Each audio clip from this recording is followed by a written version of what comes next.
আজকে আপনাদের সাথে একটু স্পেশাল এবং মজাদার একটা ডিমের কোরমার রেসিপি শেয়ার করব। আসছে ঈদে আপনারা তৈরি করতে পারবেন, ইনশাল্লাহ আপনাদের কাছে ভালো লাগবে। তো চলুন দেখে নেওয়া যাক কিভাবে তৈরি করতে হয়। আজকের রেসিপির জন্য প্রথমেই আমি একটা স্পেশাল মশলা তৈরি করে নিব। এর জন্য এখানে আমি 3 টেবিল চামচ পরিমাণ পেঁয়াজ বেরেস্তা নিয়েছি। নিয়েছি 2 টেবিল চামচ পরিমাণ কাজু বাদাম আর 1 টেবিল চামচ পরিমাণ কিশমিশ। সাথে দিয়ে দিচ্ছি 3 টেবিল চামচ পরিমাণ টক দই। এখানে আপনারা আপনাদের পছন্দ মতো অন্য যে কোনো বাদামও ব্যবহার করতে পারবেন। এবার এই সব কিছু ভালোভাবে মিহি করে ব্লেন্ড করে নিয়েছি। আর এই মিশ্রণটা আমরা পরবর্তীতে রান্নায় ব্যবহার করব, এখন একটা সাইডে রেখে দিচ্ছি। আজকের এই রেসিপিটির জন্য আমি এখানে 6টা হার্ড বয়েল এগ নিয়েছি। আমি ডিমগুলোকে খুব ভালোভাবে সিদ্ধ করে নিয়েছি।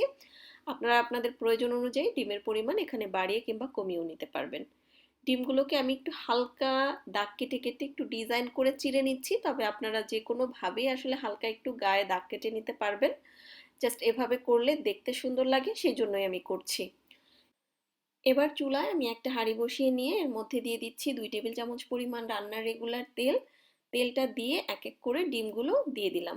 এখন সামান্য একটু লবণ দিয়ে দিচ্ছি। লবণ দিয়ে মাঝারি আঁচে দুটো সাইড উল্টে পাল্টে একটু করে ভেজে নিব। খুব একটা লালচে করে ভাজতে হবে না, জাস্ট দুটো সাইডে হালকা একটু কালার আসলেই হয়ে যাবে। এবার আমি এক এক করে ডিমগুলো তুলে নিচ্ছি। ডিমগুলো হালকা করে আমার ভেজে নেওয়া হয়ে গিয়েছে। এখন এই একই হাঁড়িতে এর মধ্যে আমি আরও 4 টেবিল চামচ পরিমাণ রান্নার রেগুলার তেল দিয়ে দিলাম। তেলটা দেওয়ার পরে এর মধ্যে আমি একটু গোটা গরম মশলা দিয়ে দিচ্ছি। এখানে 4টা এলাচ, 4টা লবঙ্গ, এক টুকরো দারচিনি আর দুটো তেজপাতা আমি দিয়েছি। গোটা গরম মশলাটাকে হালকা একটু ফোড়ন দিয়ে নিয়ে এর মধ্যে আমি আধা কাপ থেকে সামান্য একটু বেশি পেঁয়াজ কুচি দিয়ে দিচ্ছি। বাংলাদেশ থেকে যারা রেসিপিটা দেখছেন আপনারা চাইলে এখানে অর্ধেকটা পেঁয়াজ কুচির সাথে অর্ধেকটা পেঁয়াজ বাটা ব্যবহার করতে পারেন। আমি নিজেও বাংলাদেশে থাকতে পেঁয়াজ বাটা ব্যবহার করতাম, তবে প্রবাসে আসার পরে এখানকার পেঁয়াজগুলো আমার কাছে মনে হয়েছে বাটা দিলে টেস্টটা ভালো আসে না, তাই আমি পুরোটাই এখানে কুচি ব্যবহার করছি। এবার এর মধ্যে 1 টেবিল চামচ পরিমাণ আদা রসুন বাটা দিয়ে আমি হালকা একটু ভেজে নিচ্ছি। হালকা কিছুটা ভেজে নেওয়ার পরে এবার এর মধ্যে আমি দিয়ে দিচ্ছি প্রথমেই আমরা যে একটা স্পেশাল মশলা তৈরি করলাম কোরমার জন্য, সেই পুরো মশলাটা। এই মশলাটা দেওয়ার পরও আমি একটু ভালোভাবে আদা রসুনের সাথে এটাকে মিক্সড করে ভেজে নিব। কোরমার মশলা আসলে যত বেশি ভালো করে ভুনে নেওয়া যায় তত কোরমার টেস্ট বেশি ভালো আসে। মশলাটাকে একটু ভুনে নেওয়ার পরে মশলার জন্য স্বাদ মতো এখানে আমি লবণ দিয়ে দিলাম। দিয়ে দিচ্ছি আধা চা চামচ পরিমাণ জিরার গুঁড়া আর 1 চা চামচ পরিমাণ গরম মশলার গুঁড়া। আপনারা ঝালের জন্য এখানে লাল মরিচ, কাঁচামরিচ, গোলমরিচ যে কোনো কিছুই ব্যবহার করতে পারবেন। আমি আজকের রেসিপিতে গোলমরিচটা ব্যবহার করেছি, যেটা আমি একটু পরে ব্যবহার করেছি। এবার এর মধ্যে সামান্য একটু পানি দিয়ে আমি মশলাটাকে আরো সময় নিয়ে কষাবো। প্রথমেই যেটা বললাম, কোরমার মশলা যত ভালোভাবে কষানো হয় কোরমার টেস্ট তত ভালো আসে। মশলা কষানো হয়ে গিয়েছে, এবার এর মধ্যে আমি আধা চা চামচ পরিমাণ গোলমরিচের গুঁড়া দিয়ে দিলাম। আর দিয়ে দিচ্ছি আগে থেকে জাল করে রাখা মেজারমেন্ট কাপের 1 কাপ পরিমাণ লিকুইড গরুর দুধ। সব থেকে ভালো হয় এখানে দুধটাকে জাল করে একটু ঘন করে নিতে পারলে, তাহলে টেস্টটা আরো বেশি ভালো আসে।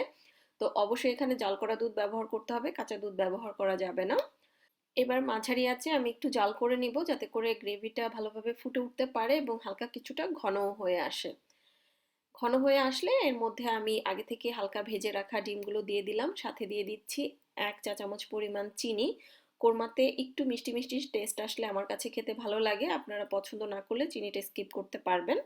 কয়েকটা আস্ত কাঁচামরিচও দিয়ে দিলাম। সবকিছু এবার ভালোভাবে মিশিয়ে নিয়ে এবার ডিম সহ গ্রেভিটা কিছুক্ষণ রান্না হওয়া পর্যন্ত এবং তেলটা হালকা কিছুটা উপরে উঠে আসা পর্যন্ত অপেক্ষা করব।